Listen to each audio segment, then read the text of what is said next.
संसार का सबसे भव्य और विशाल सूर्य मंदिर बनवाया गया था। तुम कलयुग की पहचान ये होना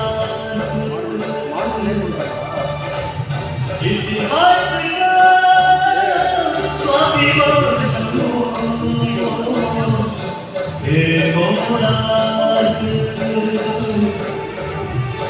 चला किसी की मुझवार मुझे कला शास्त्र के दिव्य पत्थर में विश्व गुरु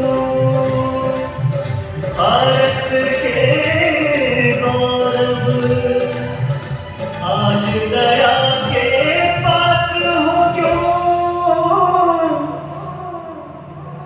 कोणार्क कोणार्क कोणार्क कोणार्क। सैकड़ों साल पहले की बात है। पुरातात्विक दस्तावेज के तौर पर संग्रहित पुस्तक मादला पांजी और बाया चकड़ा में उल्लेख है कि 13वीं सदी में गंग वंश के राजा लांगुला नरसिंहदेव ने इस सूर्य मंदिर का निर्माण करवाया था। नरसिंहदेव युद्ध में बड़े प्रवीण और शक्तिशाली थे और मात्र 18 साल की उम्र में वे अपने पिता राजा अनंग भीम देव की विशाल सेना के प्रधान सेनापति नियुक्त कर दिए गए थे।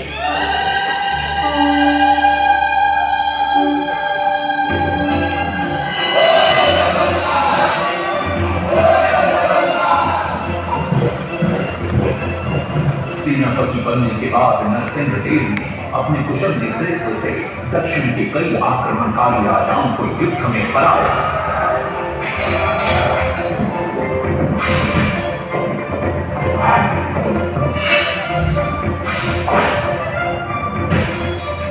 और उनके राजकोष पर कब्जा कर लिया।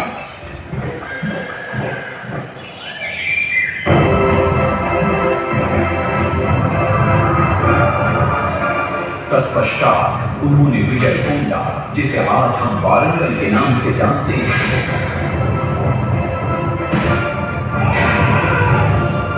कि काकतीय वंश के राजा गणपति को परास्त किया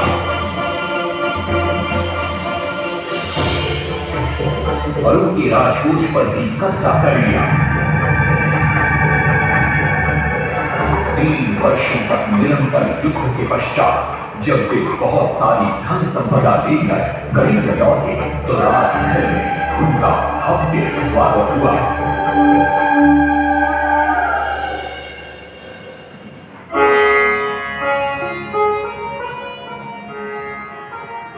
राजमाता कस्तूरी देवी पुत्र नरसिंहदेव की वीरता से बहुत प्रसन्न हुई और पुत्र के सामने अपने मन की इच्छा प्रकट की।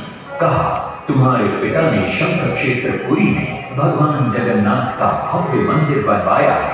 मैं चाहती हूँ कि तुम पद्म क्षेत्र कोणार्क में उससे भी भव्य और विशाल सूर्य मंदिर बनवाओ। किंतु नरसिंहदेव माता से प्रति प्रश्न करते, सूर्य मंदिर ही क्यों, और वो भी कोणार्क में? तब राजमाता कस्तूरी देवी बतलाती है, द्वापर युग में भगवान श्री कृष्ण के पुत्र सांब बड़े ही सुंदर और सुकुमार थे। वो नारद मुनि को चिढ़ाया करते थे। एक दिन नारद मुनि ने सांब को सबक सिखाने की योजना बनाई और उन्होंने सांब की सुंदरता की प्रशंसा कर उन्हें गोपियों के साथ जल क्रीड़ा करने को उकसाया। वहीं दूसरी तरफ भगवान श्री कृष्ण को जाकर कह दिया कि सांब अपनी मां समान गोपियों के साथ जल क्रीड़ा कर रहा है। श्री कृष्ण इस बात से बहुत क्रोधित हो जाते हैं और वे सांब को श्राप दे देते हैं, जिस सुंदरता का तुम्हें अभिमान है वो तत्क्षण नष्ट हो जा। सांब को कोढ़ हो जाता है। जब सांब राजमहल लौटते हैं और मां जामदेवी को ये पता चलता है कि पिता श्री कृष्ण के श्राप की वजह से सांब की ये अवस्था हुई, तो सारी रानियां क्रोधित हो जाती। नारद जी को बुलाया जाता है। वे रोग मुक्ति का उपाय बतलाते हैं। वे कहते हैं, सूर्य की पहली किरण ऊर्ध्व देश के एक कोण पर पड़ती है जिसका नाम कोणार्क है। सांब को वहीं जाकर सूर्य की आराधना करनी होगी।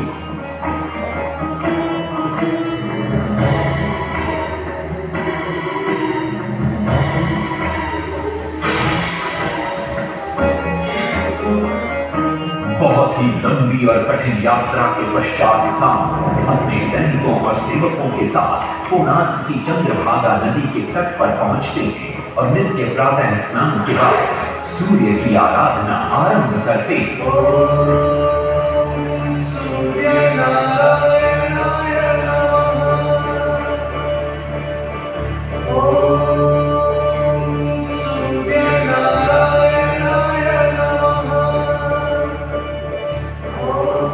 अन्न जल त्याग कर 12 साल की कठिन तपस्या के बाद सूर्य देव प्रसन्न होकर प्रकट होते और सांब को रोग मुक्त होने का वरदान देते। पुत्र, आज रात्रि के चतुर्थ प्रहर में स्नान करते समय नदी के तल में तुम्हें एक वस्तु मिले, वो मेरा ही प्रतिरूप होगी। उसका स्पर्श पाते ही तुम इस कोढ़ रोग से मुक्त हो जाओगे। स्नान के पश्चात सांब जब नदी से बाहर आते हैं तो वो रोग मुक्त हो चुके होते हैं। उनके हाथ में एक छोटा सा पत्थर है। उनके सुंदर और सुकुमार शरीर को देखकर सारे अनुचर और सिपाही प्रसन्न होते हैं। सांब उस पत्थर को वहीं स्थापित कर एक छोटा सा मंदिर बनवाते हैं। लेकिन जब उन्हें ज्ञात होता है कि सूर्य पूजा का विधि विधान यहाँ किसी को पता नहीं है तो वे चिंतित हो जाते हैं। वे ध्यान में बैठते हैं। सूर्य देव पुनः प्रकट होते हैं और सांब के पूछने पर बतलाते हैं कि दूर पश्चिम में साक्य देश के मागा ब्राह्मण पूजा की विधि विधान जानते हैं।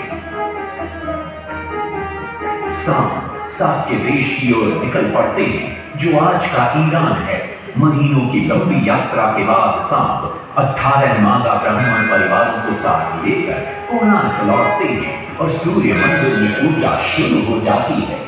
राजमाता कस्तूरी देवी नरसिंह देव को बतलाती है कि विवाह के कई वर्षों बाद तक जब हम निसंतान थे, मैंने भी उस सूर्य मंदिर में पूजा अर्चना की और तुम पुत्र रूप में मुझे प्राप्त हुए।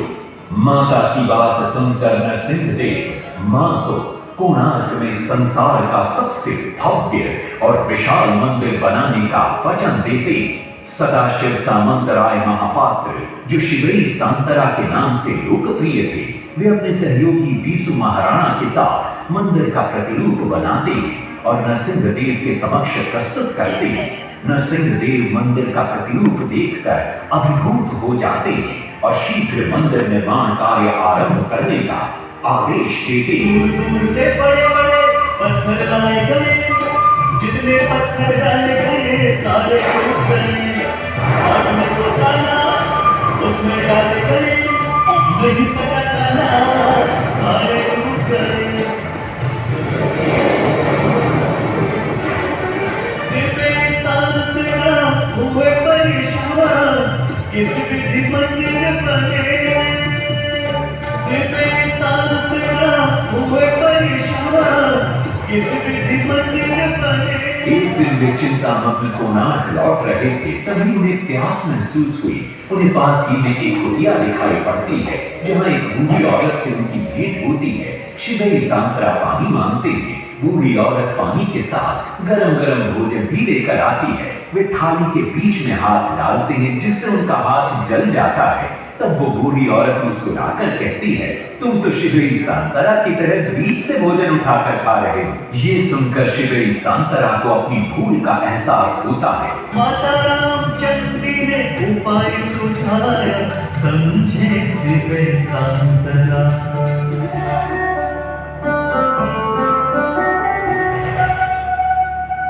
तत्पश्चात वो किनारे से पत्थर डलवाना शुरू करते हैं और मंदिर निर्माण का कार्य तेजी से आगे बढ़ने लगता है। 1200 शिल्पियों ने 12 वर्ष में मंदिर बनाया। घोड़े साथ सजा धन रथ में सब जो चरित्र बताया।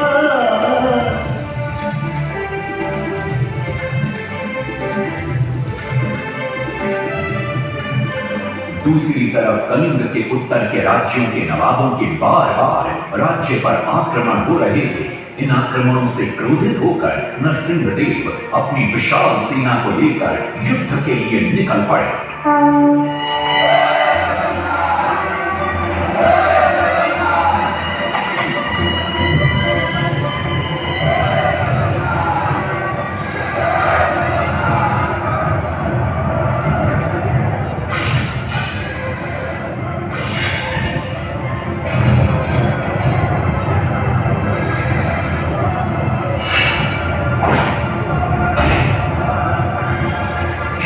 शक्तिशाली गौड़ वंग के नवाबों को भी युद्ध में परास्त कर दिया और उनसे प्राप्त सारा धन अपने कब्जे में लेकर सूर्य मंदिर के निर्माण कार्य में लगा दिया।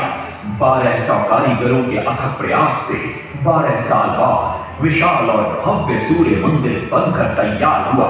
उस समय के लोगों में वास्तुशास्त्र, ज्योतिष शास्त्र और खगोल शास्त्र का जो ज्ञान था, उसे देखकर आज के बड़े बड़े वैज्ञानिक भी आश्चर्यचकित रह जाते हैं।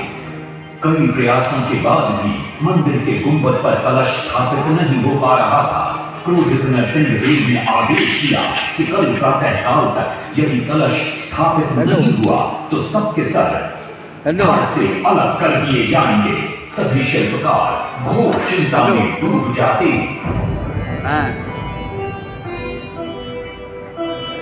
जाओ गाड़ी दूसरी तरफ मुख्य शिल्पकार बीसू महाराणा का 12 साल का बेटा धर्मपद सूर्य मंदिर के प्रतिरूप पर कलश बिठाकर प्रसन्न होता है और मां के सामने अपने पिता से मिलने की इच्छा व्यक्त करता है। मां अपने बागीचे के पेड़ पोटली में बांध कर देती है और कहती है, अपने कुत्ते बलिया को साथ लेकर कोणार्क जा।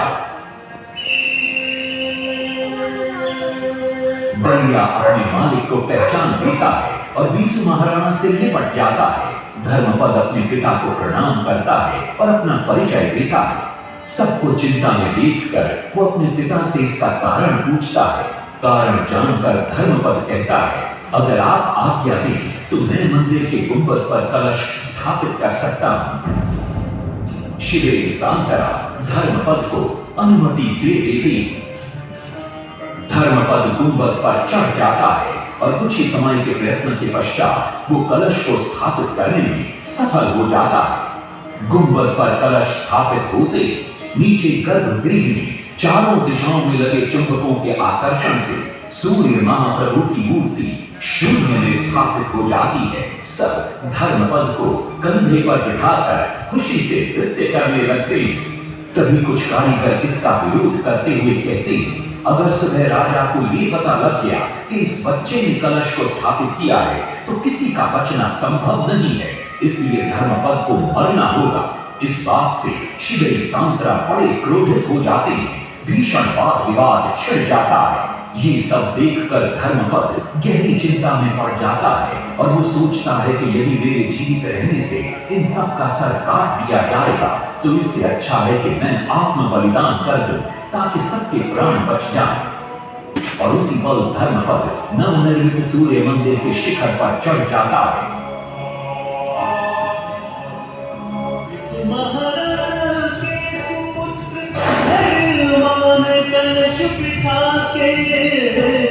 त्याग दिए निज प्राण शिल्पियों का मान बढ़ा।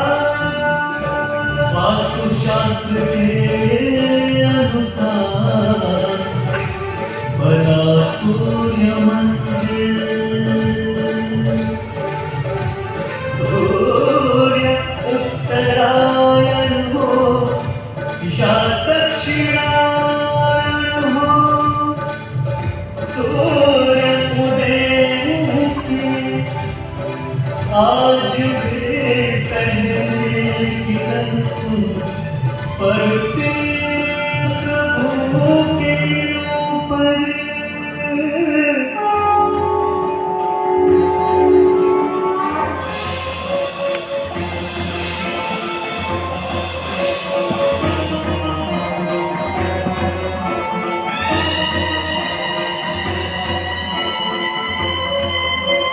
तभी वहां नरसिंह देव भी आ पहुंचते हैं।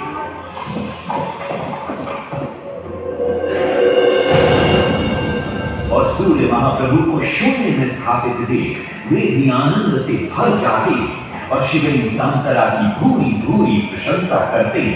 वो ये भी घोषणा करते कि माघ शुक्ल पक्ष की सप्तमी को मंदिर की प्राण प्रतिष्ठा की जाएगी। लेकिन शिवेरी सांतरा कहते, राजन तिथि तो अच्छी है लेकिन मंदिर की प्राण प्रतिष्ठा के लिए ये शुभ नहीं है। किंतु राजा अपनी बात पर अड़ जाते। शिवेरी सांतरा को दुख होता है और कोई वाद विवाद किए बिना वे हमेशा के लिए वहां से चले जाते।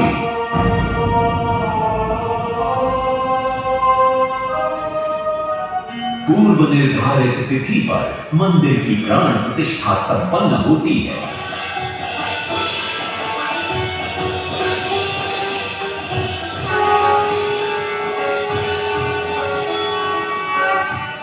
लेकिन कुछ दिनों बाद अमंगल होना शुरू हो जाता है। सबसे पहले विराट सिंह की मूर्ति नीचे आ गिरती है। तत्पश्चात मंदिर की शिलाओं का गिरना भी शुरू हो जाता है। नरसिंहदेव को अब समझ में आता है कि शिवई सांतरा का कहना सही था, लेकिन देर हो चुकी थी। बहुत साल बाद मंदिर के आसपास जंगल उगाए और ये मंदिर घने जंगलों के बीच छुप गया। जब अंग्रेजों ने जंगल के बीच इस मंदिर को देखा तो उन्होंने इसका पुनरुद्धार किया। आज आप उसी विशाल मंदिर के भग्नावशेष देख रहे हैं। ये है इस प्रसिद्ध मंदिर की कथा। अब इस कथा में कितनी सत्यता है और कितनी कल्पना है, ये तो किसी को नहीं मालूम, लेकिन ओडिशा की जनश्रुतियों में यही कथा विद्यमान है। तुम कलिंग की पहचान हो, मेरे